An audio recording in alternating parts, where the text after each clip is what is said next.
The silk sheet tangled around my legs like a lover's regret, and I swear I could still taste the salt of last night's tears on my lips.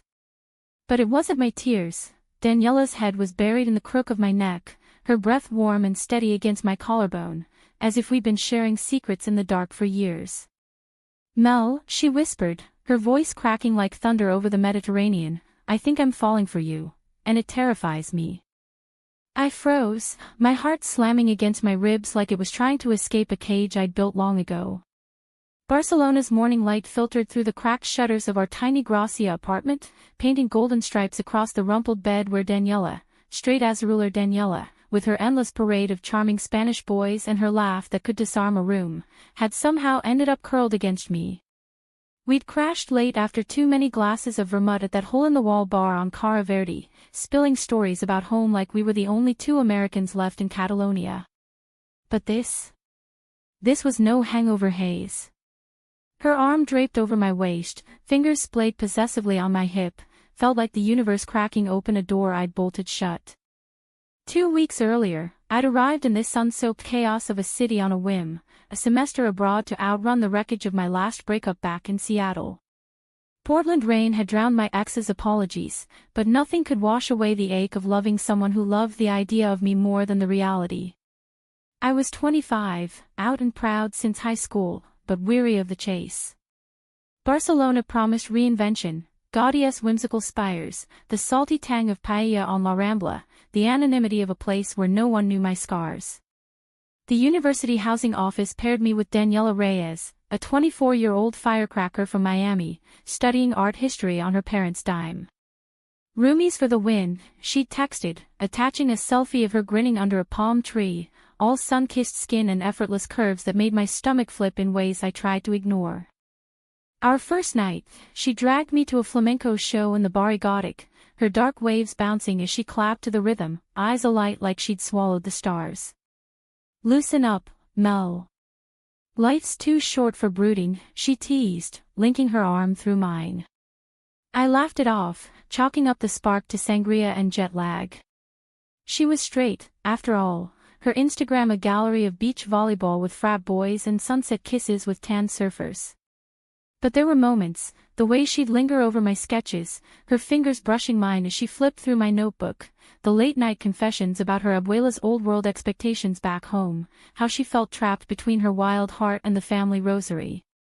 That first week blurred into a rhythm of shared espressos at the corner cafe, where old men in flat caps argued politics over cortados, and stolen afternoons wandering the Park Güell, dodging tourists for the mosaic benches that overlooked the sea.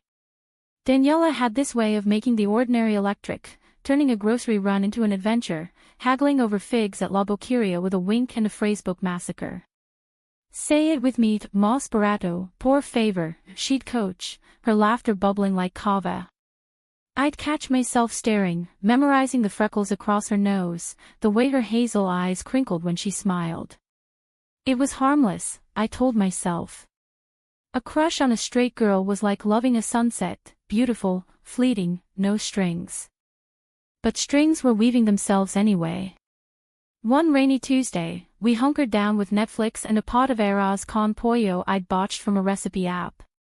Halfway through some indie flick about lost love in New York, irony much, she paused it, curling her knees to her chest on the sagging couch. "You ever feel like you're performing?" she asked, voice small. I nodded, throat tight, remembering the fake smiles at family Thanksgivings, the "just friends" label slapped on every close call. "All the time," I admitted. "Like I'm waiting for the curtain to drop and everyone sees the real me." She reached for my hand then, her palm warm and calloused from charcoal sketches, and held it until the credits rolled. No words, just that quiet tether. That night, I lay awake listening to her breathe through the thin wall, wondering if the universe was playing a cruel joke. The hook sank deeper on a weekend trip to Sitges, the beach town an hour down the coast where rainbow flags fluttered like promises.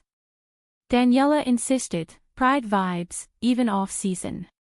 And we rented bikes, pedaling past whitewashed villas and crashing waves. The sun dipped low, turning the sea to molten gold, and we stripped to swimsuits, racing into the surf like kids. She tackled me under a breaker, her body slick and strong against mine, and for a heartbeat, time stuttered. Gasping, laughing, we floated there, her legs brushing mine in the current.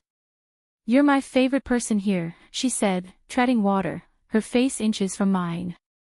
I wanted to kiss her, to shatter the saltwater illusion, but I swallowed it down.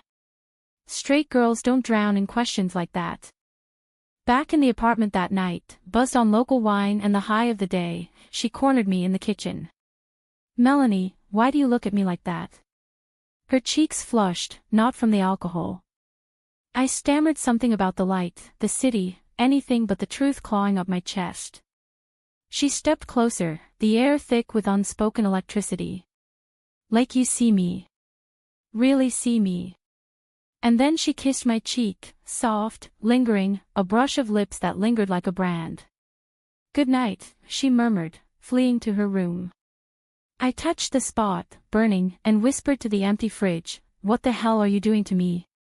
By the end of the month, the lines blurred into something dangerous. We'd cooked together, her hips swaying to reggaeton as she chopped onions, me stealing glances over the stove. She'd borrow my hoodies, the scent of her citrus shampoo clinging to the fabric long after. And the touches, innocent at first, a hand on my back guiding me through a crowded market, fingers intertwining during a scary movie marathon.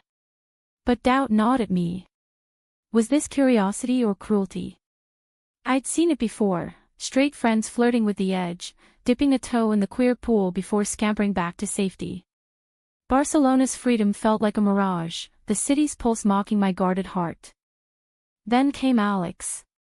He was a transfer student from Madrid, all brooding intensity and leather jackets, crashing our Thursday trivia night at El Zampagnet.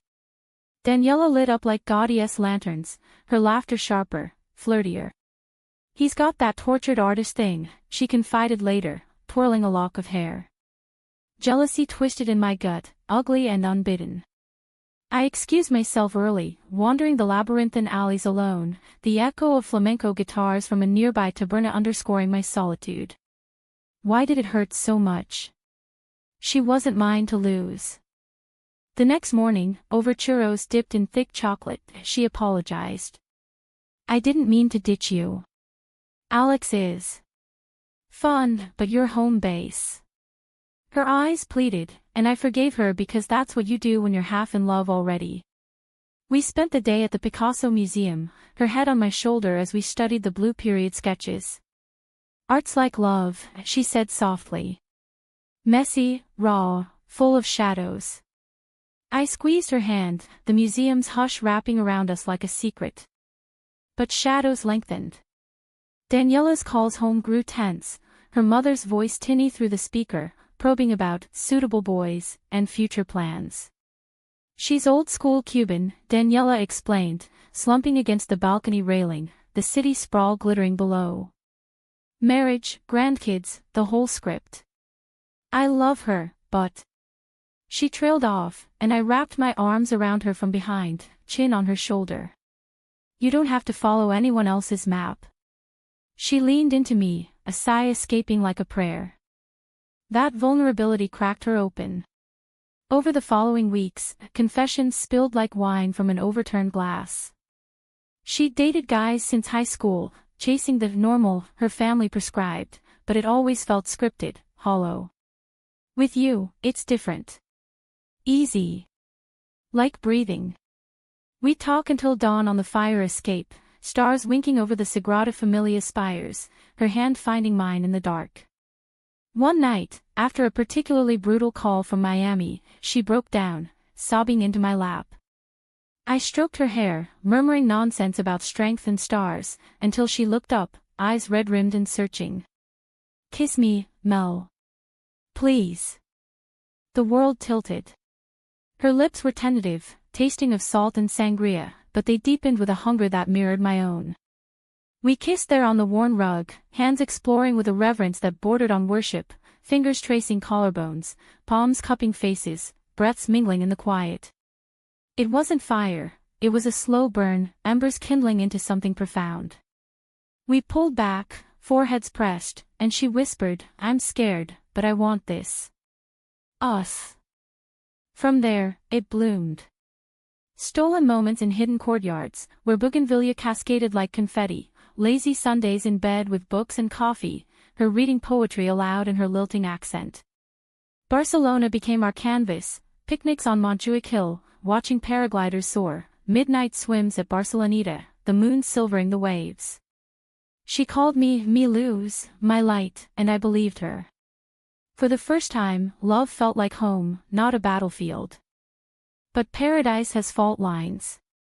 Alex reappeared, persistent, inviting her to a gallery opening. Just as friends, she promised, but doubt festered. I paced the apartment while she was gone, the clock ticking like a bomb. She returned flushed, evasive, smelling faintly of his cologne. Nothing happened, she insisted, but her eyes darted. The seed of betrayal took root. It started small, texts lighting up her phone at odd hours, her laughter tinny through the wall when she thought I was asleep. "It's harmless," she'd say, curling into me after, her apologies soft as sea foam. But trust is fragile, and mine had been shattered before.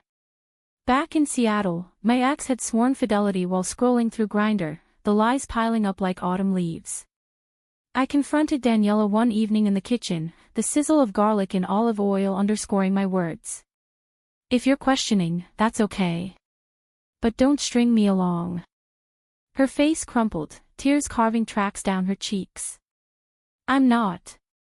Alex is just safe. Familiar. With you, it's real, and that scares me shitless." We held each other that night, promises whispered into skin, but the crack had formed. Barcelona's magic began to feel like a stage, the city's vibrancy a spotlight on our fragility. The high came crashing at Festa de la Merce, the September festival that turns the streets into a riot of castellers and fireworks. We danced through the crowds, her hand firm in mine, the air thick with gunpowder and grilled sardines. Under the exploding sky, she pulled me into an alcove, kissing me fierce and deep. "I choose you, Mel. Every time." Fireworks bloomed overhead, mirroring the burst in my chest. For a moment, it was perfect, two souls alight in the Catalan night. But perfection is a lie we tell ourselves. 2 days later, I found the note. Tucked in her sketchbook, half hidden under a pile of charcoal drawings, "Meet me at the fountain. Midnight." My stomach plummeted. The apartment felt suffocating, the frescoed ceilings closing in. I waited up, feigning sleep when she slipped out, the door clicking like a gunshot. Dawn broke gray and unforgiving. She stumbled in at 4 a.m., makeup smudged, dress askew. "Mel. You're up." Her voice was a ghost of itself. I sat on the couch, arms crossed like armor. "Where were you?"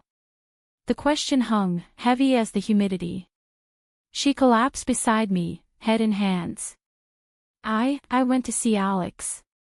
To end it. But we talked, and God, it got complicated. Complicated. The word sliced deeper than any blade. "Did you kiss him?" My voice cracked. She nodded, tears spilling. "It was a mistake. A goodbye that went wrong. I'm so sorry." Rage and grief warred inside me, rage at her weakness, grief for the dream we'd built. "You say you choose me, but then you run back to safe. What am I, Daniela? Your experiment?" She recoiled as if slapped. "No. You're everything. But I'm messed up, okay? My whole life, I've been told who to be. And with you, it's like I'm rewriting the script, and I'm terrified I'll fuck it up." We argued until the sun climbed high, voices echoing off the tiled floors, accusations flying like shrapnel. "You deserve better than my chaos," she sobbed. "Maybe we both do." I stormed out, wandering the labyrinth of the Bari Gothic, the Gothic quarter's shadows swallowing my footsteps. Rain began to fall, a relentless patter that matched the storm in my soul. How had we gone from embers to ashes so fast? I ended up at the Cathedral of Barcelona, slipping into a pew amid the scent of incense and stone. Tourists milled about, oblivious, but I prayed, not to God, but to whatever force had brought us together. For clarity. For courage. Hours later, soaked and shivering, I returned to find her packing. Suitcases yawned open on the bed, clothes folded with mechanical precision. "I'm going home," she said quietly, not meeting my eyes. "Mom's flight lands tomorrow." "I can't. I need to figure this out without dragging you down." The room spun. Betrayal's aftertaste was bitter, but beneath it, a deeper ache, for the girl who'd made me believe in second acts. "Please don't," I begged, voice breaking. She crossed the room in 2 strides, cupping my face. "This isn't goodbye forever. It's space. To heal. To come back whole." Her thumb brushed my lip, a ghost of our tenderness. We kissed then, slow and sorrowful, tasting of rain and regret. "Write to me," she whispered. "Every day." The apartment echoed with her absence after she left. I threw myself into classes, lectures on surrealism, where Dolly's melting clocks mocked time's cruelty, field trips to Montserrat, the mountain monastery shrouded in mist like my thoughts. Letters, actual paper ones, stamped and sealed, became our lifeline. Hers arrived weekly, postmarked Miami, filled with sketches of palm-fringed beaches and confessions scrawled in looping script. Therapy's kicking my ass, but I'm unpacking the boxes I didn't know were there. "Miss your laugh. Miss you." Mine were raw, poured out over café con leche at our old spot, tales of solo adventures, like hiking Tibidabo alone, the city's lights a constellation below, admissions of loneliness that clawed at night. "Barcelona feels half empty without you," I'd write. "But I'm learning to fill it, with me." Months blurred. Fall turned to winter, the Sirocco winds whipping through the streets, carrying whispers of change. Daniela's letters evolved, less apology, more resolve. "I'm telling my family. Not all at once, but starting with Abuela. Wish me luck." I cheered from afar, my heart swelling with pride and a fragile hope. Spring brought blossoms to the placa rail, and with them, her email, coming back. "May 15th, flight lands at 2 p.m. Meet me." My reply was a single word, yes. The airport was a frenzy of reunions, but I spotted her instantly, hair longer, eyes brighter, a tentative smile breaking through the crowd. We collided in an embrace that stopped time, her whisper fierce against my ear, "I'm here. For real this time." But homecoming isn't fairy tale neat. Overtop as that night, she laid it bare. I dated a guy briefly after I got back, testing the waters, proving to myself it wasn't just you. It was nothing. Like kissing a shadow. Honesty stung, but it was the antidote to our poison. And I pressed, fork paused midair. And I realized I'm bi. Or maybe just yours. Her hand covered mine, steady. "If you'll have me. No more running." We rebuilt slowly, brick by tender brick. Dates in the Isample's modernist blocks, where lampposts glowed like fireflies, quiet evenings sketching each other by candlelight, vulnerabilities bared without armor. Conflict lingered, her family's frosty calls, my residual scars, but we faced them together, therapy sessions via Zoom bridging the ocean. The climax came on a stormy June evening, the kind where thunder rolls in from the sea like an old grudge. We'd argued, silly at first, about her hesitating on coming out to her mom, escalating to my fear of being the phase. Words flew sharp. "You think this is easy for me?" she shouted, pacing the living room. "Every step feels like jumping without a net."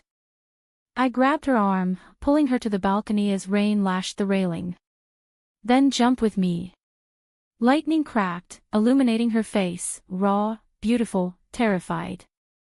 "I love you, Daniela. Not the idea. You, the mess, the light, all of it." Tears mixed with rain on her cheeks. "I love you too. God, Mel, I do." She kissed me there, fierce and unyielding, the storm raging around us like applause. It was our turning point, the Gothic downpour washing away the last of the doubt.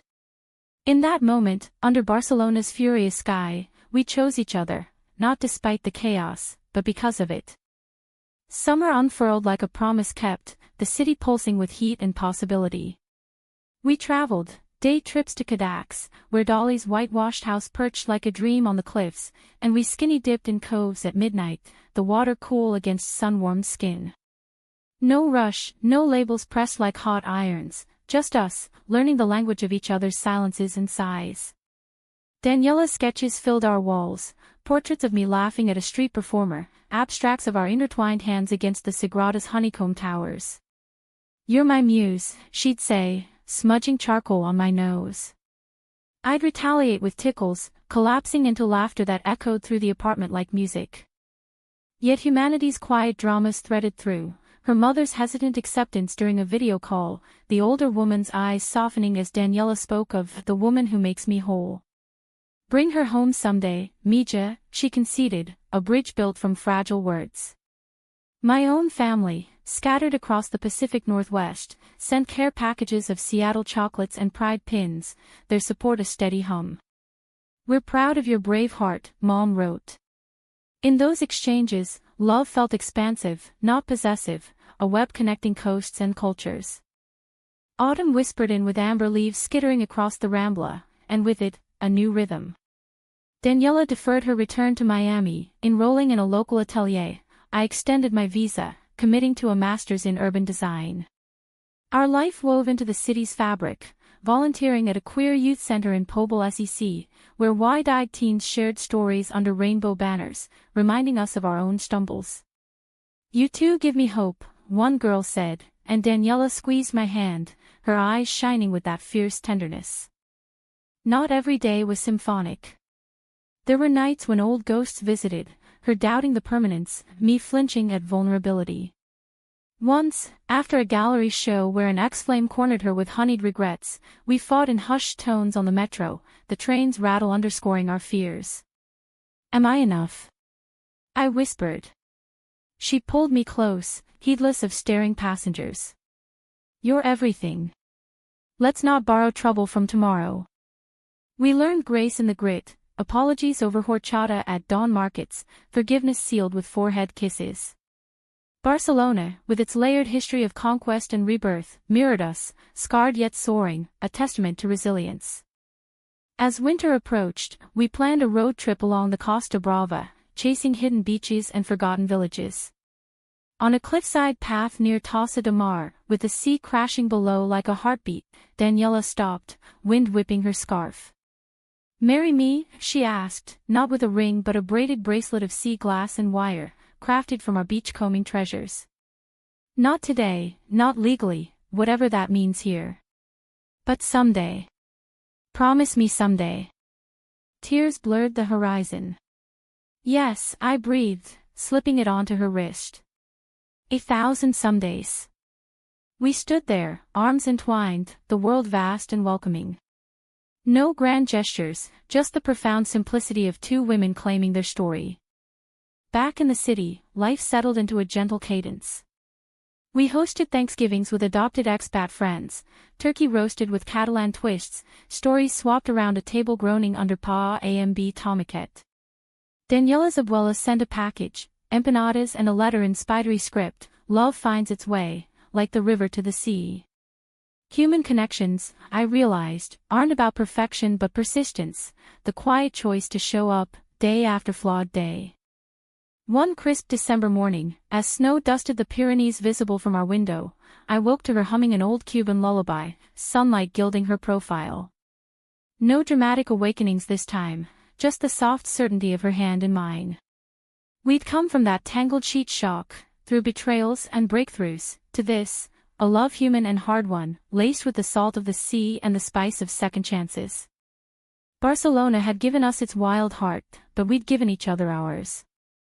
And in that exchange, we'd found not just romance, but redemption, a reminder that even in drama's depths, tenderness triumphs. As the year turned, so did we, toward whatever horizon called, together.